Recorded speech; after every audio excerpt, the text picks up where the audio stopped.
तर फडणवीसांनी ठरवल्यास भुजबळ तिसरे उपमुख्यमंत्री सुद्धा होतील। मंत्री गिरीश महाजन यांनी छगन भुजबळांना हा टोला लगावलाय।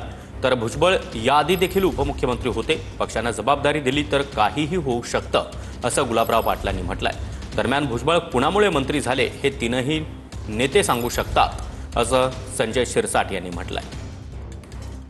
तर छगन भुजबळ यांना मंत्रिपद आणि अन्न व नागरी पुरवठा खात्याची जबाबदारी देण्यात आलेली आहे। त्यानंतर गिरीश महाजन हे छगन भुजबळ तिसरे उपमुख्यमंत्री सुद्धा होऊ शकतात असं वक्तव्य केलेलं आहे। त्यावर आता गुलाबराव पाटील आणि संजय शिरसाट यांनी देखील उत्तर दिलंय। पक्षाने जबाबदारी दिली तर ते काहीही होऊ शकतात असं गुलाबराव पाटील यांनी म्हटलंय। तर भुजबळ कुणामुळे मंत्री काय वाईट आहे? फडणवीसांनी जर ठरवलं तर होऊ शकतो का? बिलकुल सीएम साहेबांनी ठरवलं तरी काही होऊ शकतात, ते अजून उपमुख्यमंत्री सुद्धा होऊ शकतात। तिसरे मुख्यमंत्र्याच्या हातात आहे ते सगळं, कोणाला पालकमंत्री करायचं, कोणाला उपमुख्यमंत्री करायचं, कोणाला मंत्री करायचं असं कोणी काही म्हटलेलं नाहीये। उगाच आपण तुम्ही पत्रकार तुम्ही असं तेल टाकू नका। पण साहेब पहिले पण उपमुख्यमंत्री राहिलेले आहे, ते काय आजच म्हटले असं नाहीये।